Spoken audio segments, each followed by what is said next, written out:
1812 год был для Наполеона катастрофическим. Его вторжение в Россию привело к почти полному уничтожению полумиллионной армии. Теперь Польша и Германия были открыты для широкого русского наступления. Приближенные императора Александра советовали заключить выгодный мир с Наполеоном, так как армия России находилась не в лучшей форме, а западная часть страны была опустошена. Но Александр был полон решимости увидеть Наполеона побежденным навсегда, освободить Европу из его когтей и отомстить за разрушение Москвы, захватив Париж. Союзники Наполеона покидали его. Прусские войска уже заключили перемирие с русскими. Корпус Шварценберга двинулся обратно в Австрию, которая теперь придерживалась политики бдительного нейтралитета. Наполеон оставил маршала Мюрата во главе остатков армии, но тот уехал в Неаполитанское королевство, надеясь заключить сделку с союзниками, которая позволила бы ему сохранить трон. Его сменил пасынок Наполеона Эжен, который показал себя храбрым и способным солдатом в России, но он не привык к самостоятельному командованию, а соотношение сил было не в его пользу – 4:1. По мере продвижения русских войск через Польшу он продолжал отступать на запад, оставляя гарнизоны для удержания стратегических крепостей, большинство из которых вскоре были осаждены. 7 февраля русские войска вошли в Варшаву без сопротивления. Польское государство, сателлит Наполеона, герцогство Варшавское, фактически прекратило свое существование. Через 3 недели русские войска вошли в Берлин. В то время Швеция присоединилась к коалиции. Швецией правил бывший маршал Наполеона Бернадотт, теперь официально известный как кронпринц Карл Юхан. Многие обвиняли его в предательстве Наполеона, но он всегда ясно давал понять, что, став наследным принцем Швеции, он будет преследовать шведские интересы, что он теперь и доказывал. В обмен на Норвегию, отнятую у союзника Франции и Дании, и 1 миллион фунтов стерлингов от Британии, Бернадотт согласился присоединиться к 6-й коалиции против Франции с армией в 30 000 человек. 10 дней спустя король Пруссии Фридрих Вильгельм объявил войну Франции. Последовали недели нерешительности, короля все считали слабохарактерным и боялись Наполеона. Но с гарантиями российской военной поддержки, возвращения потерянных территорий и огромной финансовой и материальной помощи со стороны Великобритании он согласился выставить армию в 80 000 человек. 17 марта Фридрих Вильгельм издал воззвание к народу Пруссии и Германии «Эн майн Фольк» – «К моему народу», призывая его сражаться за честь Пруссии и Германии. Позже это войдет в историю как «Немецкая освободительная война». Прусская армия была значительно реформирована после ее унизительного поражения Наполеону в 1806 году. Военная комиссия, возглавляемая генералом фон Шарнхорстом, отправила в отставку почти 200 старых генералов, отменила порку, расширила набор и ввела экзамены для офицеров, а также пересмотрела обучение солдат, тактику и строевую подготовку. Когда 2 месяца спустя Наполеон встретил в бою новую прусскую армию, он заметил: эти звери и вправду кое-чему научились. То, что большую часть они узнали от него, было слабым утешением.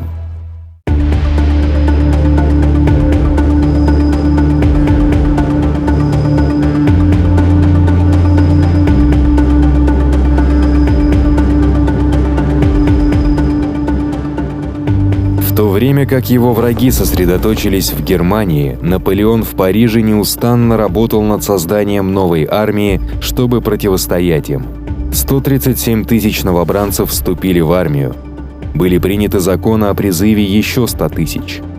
В то время как 40 000 ветеранов армии в Испании, 16 000 морских пехотинцев и 80 тысяч солдат Национальной гвардии сил внутренней обороны были переведены в Германию. Новобранцев прозвали Мари Луизой в честь молодой жены Наполеона, которая в его отсутствие приняла новые законы о воинской повинности. Они были молоды и неопытны, 2/3 – подростки. Ощущалась и острая нехватка опытных офицеров и сержантов. Словом, бесчисленных, незаменимых ветеранов, ныне лежащих в русской земле. Был также критический дефицит кавалерии, кризис, высмеиваемый британскими сатириками. Наполеону потребовалось много времени, чтобы заменить многие тысячи лошадей и обученных всадников, погибших в России. Когда Наполеон в середине апреля уехал из Парижа в Германию, положение французов было шатким. Эжен был вынужден отступить за реку Эльбу к укрепленному городу Магдебургу. Дрезден, столица Саксонии, пала от рук прусаков. Герцогство Мекленбург-Шверин стало первым немецким государством, вышедшим из Рейнской конфедерации Наполеона. Русские казаки совершили набег на Гамбург, вдохновляя местных восстать против французских оккупационных войск. Тем временем Австрия сохраняла нейтралитет, пока что отказываясь от поддержки любой из сторон.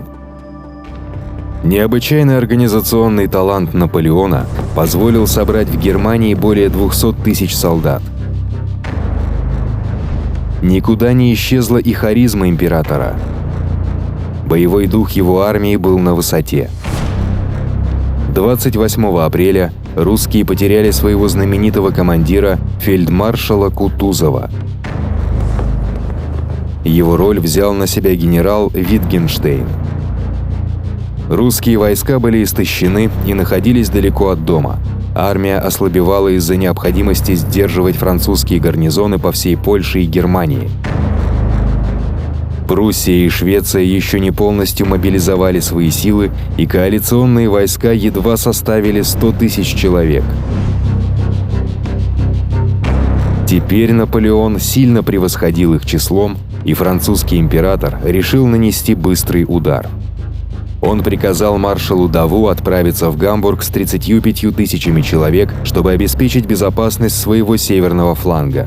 Император решил выступить против русских и прусских войск, приближающихся к Лейпцигу, чтобы навязать решительное сражение. Победа заставила бы Австрию дважды подумать о присоединении к союзникам, позволила бы спасти 90 тысяч человек, запертых в гарнизонах по всей Германии и Польше, и восстановить свое господство над Европой.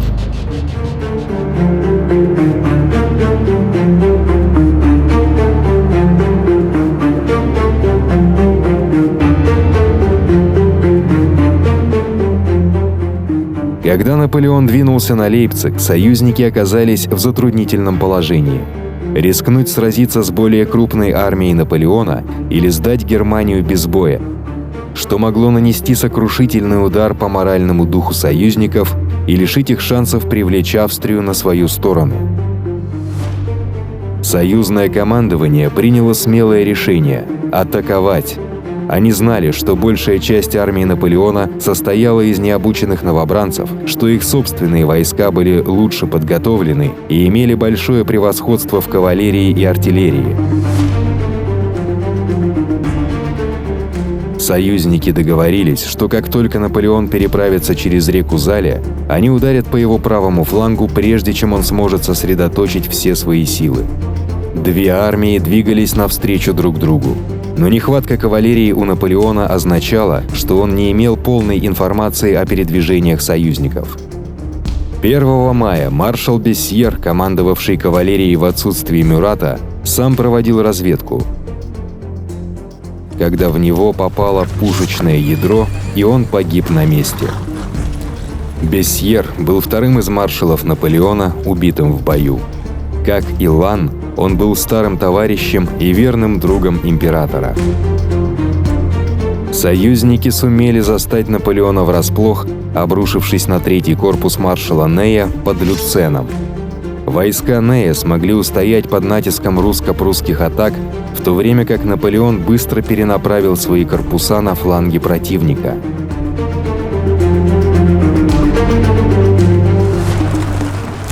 В один момент Наполеону пришлось лично помочь сплотить деморализованные войска, так как они начали отступать перед лицом решительных прусских атак. Но в целом молодые новобранцы сражались мужественно.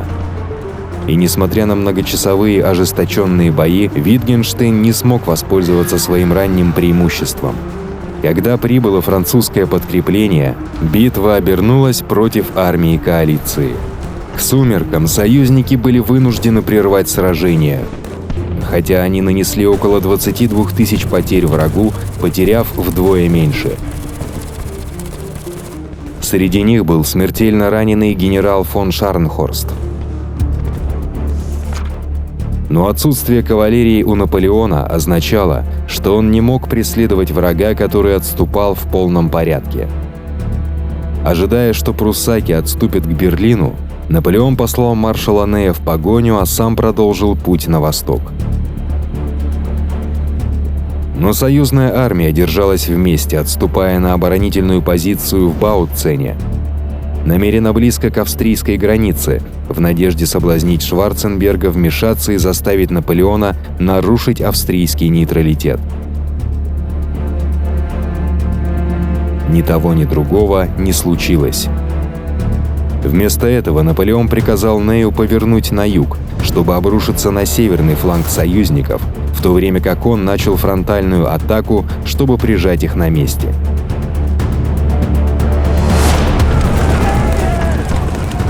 Сражение продолжалось 2 дня, пока французская пехота пробивалась через прусские и русские линии. Но недопонимание приказов Неем вызвало задержку, которая позволила союзникам чудом избежать ловушки Наполеона.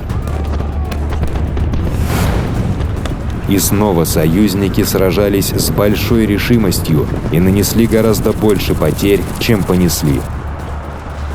Во время преследования погибло еще больше французов, включая генерала Дюрока, ближайшего друга Наполеона, гранд-маршала императорского двора, ответственного за личную секретную полицию императора. В составе свиты Наполеона он наблюдал за регардным боем отступающей русско-прусской армии, как вдруг пушечный выстрел срикошетил от дерева и нанес смертельное ранение. Его медленная и мучительная смерть глубоко расстроила Наполеона. Император продолжил преследование до Бреслау и вновь столкнулся с недостатком опытной кавалерии.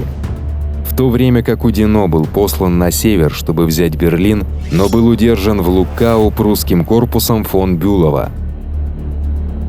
2 июня, когда обе стороны были напряжены до предела, нейтральная Австрия предложила на время прекратить огонь, на что, к удивлению многих, Наполеон согласился.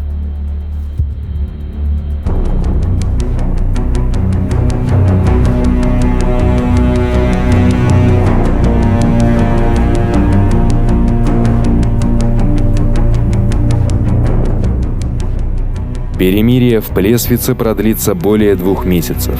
Период интенсивной дипломатии и военной мобилизации с обеих сторон. Наполеону требовалось время, чтобы восстановить свою кавалерию, нехватка которой дважды позволяла союзникам избежать уничтожения. Но он также хотел удержать Австрию в стороне, которая, как он опасался, могла присоединиться к союзникам с 200-тысячной армией, хотя император Франциск I теперь был его тестем, поскольку Наполеон женился на его дочери Марии Луизе в 1810 году. Австрийский министр иностранных дел Клеменс фон Меттерних, ставший одним из самых влиятельных государственных деятелей Европы XIX века, уже тогда занимал центральное положение в своей стране. Меттерних хотел мира и восстановления Австрии как великой европейской державы, что означало сдерживание Наполеона, но не его уничтожение, так как это передало бы слишком много власти России. В июне он отправился в Дрезден, чтобы просить Наполеона пойти на уступки, пообещав союзникам, что если он этого не сделает, Австрия присоединится к ним. Но Наполеон сразу же отверг условия Меттерниха. Он не вернет иллирийские провинции Австрии, не согласится на повторный раздел Польши или распад Рейнской конфедерации. Обо всем этом не могло быть и речи. Наполеон тогда швырнул свою шляпу на землю в ярости. «Мир и война в руках вашего величества», – предупреждал его Меттерних. «Сегодня вы еще можете заключить мир, завтра может быть уже слишком поздно». Но Наполеон предпочитал войну тому, что он называл унизительным миром.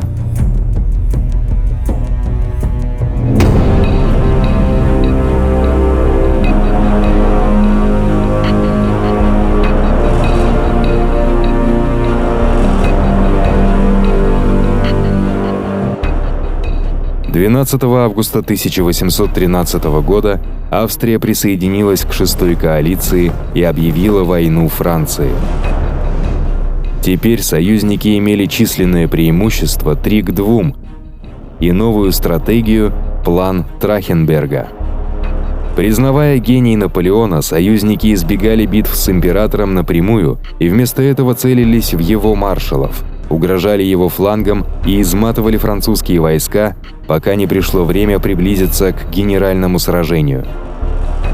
В течение следующих нескольких месяцев коалиция также получила массированную материальную поддержку от Великобритании, включая 8 миллионов фунтов серебряной и золотой монетой, 200 пушек с транспортом, 120 тысяч единиц огнестрельного оружия, 18 миллионов патронов, 23 тысячи бочек пороха, 30 тысяч мечей и сабель, 150 тысяч униформ, 175 тысяч пар сапог, 680 тысяч килограммов говядины и муки и 106 тысяч литров рома и бренди. Общая сумма британской помощи коалиции в 1813 году составила 11,3 миллиона фунтов, что сегодня составляет около $500 миллиарда. Наполеон тем временем превратил Дрезден в крупный склад снабжения и пополнил свою кавалерию, хотя она так и осталась бледной тенью своего славного прошлого. Мюрат вернулся, чтобы возглавить их. Его тайное предложение союзникам было отвергнуто. Но когда пришло известие о катастрофическом поражении короля Жозефа англо-испано-португальской армии Веллингтона в битве при Витории, Наполеон должен был послать маршала Сульта, одного из своих лучших командиров, чтобы спасти положение. 15 августа Наполеон выступил из Дрездена навстречу, как он считал, своей самой серьезной угрозе. Объединенная прусско-русская Силезская армия под командованием генерала Гебхарта фон Блюхера, вскоре получившего прозвище «Маршал Форвардс» за свое агрессивное руководство и постоянно повторяемое им в бою слово «Форвардс вперед». Но Блюхер последовал новой тактике и отступил, когда узнал о приближении Наполеона. Тогда император получил известие от маршала Сен-Сира, удерживавшего Дрезден с 20 тысячами человек, что гигантская армия Шварценберга приближается к Богемии, и город и его снабжение находятся в опасности. Наполеон оставил маршала Макдональда следить за Блюхером и помчался обратно в Дрезден, послав первый корпус Ван Дамма нарушать коммуникации Шварценбергу. К тому времени, как началось наступление коалиции, прибыло достаточно подкреплений, чтобы отбить атаку.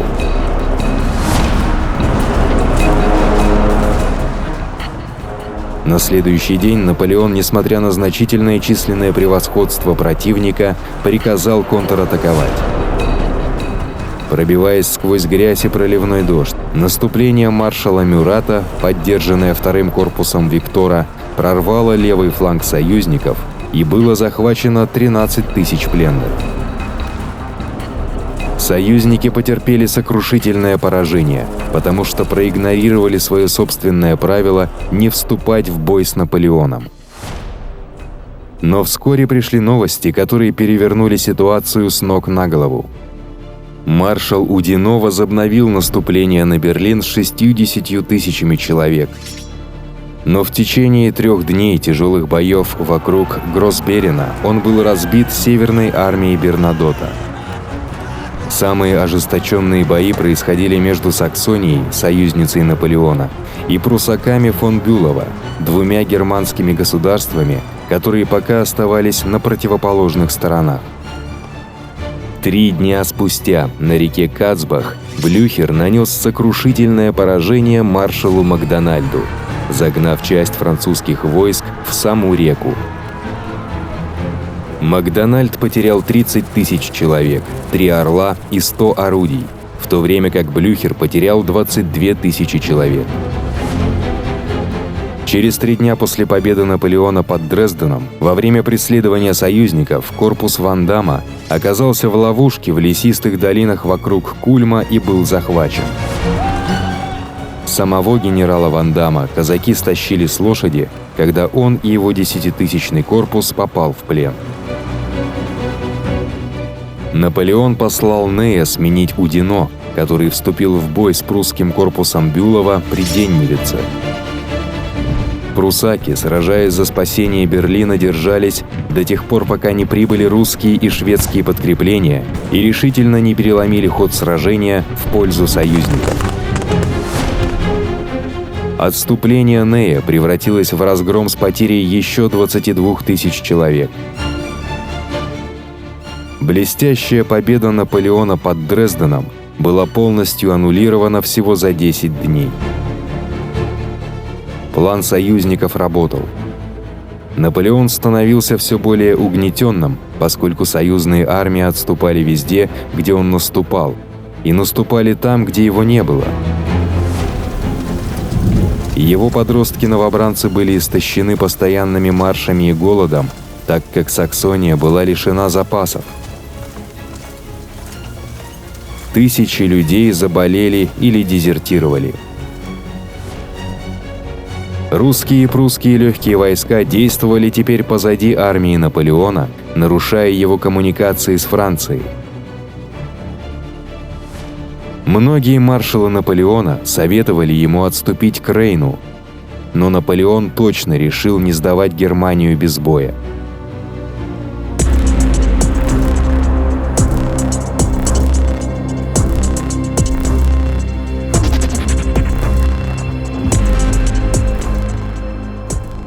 К октябрю 1813 года Наполеон противостоял трети миллиона союзных войск в Германии, приближающихся на него с 3 направлений. В 1500 километрах отсюда фельдмаршал Веллингтон переправлялся через реку Бедасуа во Францию. Это первая вражеская армия на французской земле почти за 20 лет. В то время как Баварское королевство, союзник Франции со времен Аустерлица, тайно согласилось перейти на другую сторону и объявить войну Франции 14 октября.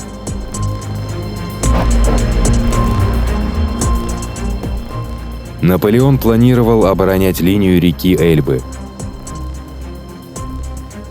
Но прибытие резервной русской армии генерала Бенниксена освободило Блюхера, который неожиданно выступил на соединение с Бернадотом и пробился через Эльбу к Вартенбургу. Наполеон отправился на север со 150 000 солдат в поисках решающего сражения, которое бы переломило ход войны. Но Блюхер вновь едва избежал его.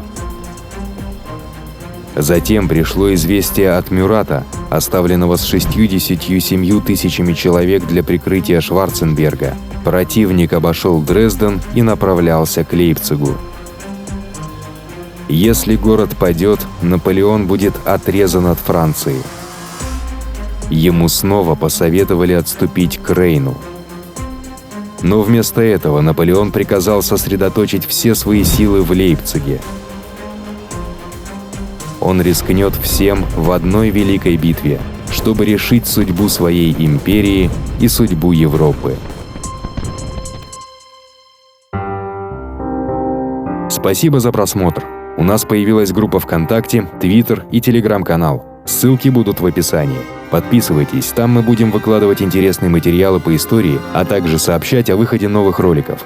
А если вам понравилось это видео, пожалуйста, подпишитесь на наш канал, поставьте лайк и обязательно поделитесь им со своими друзьями. Мы очень рады вернуться.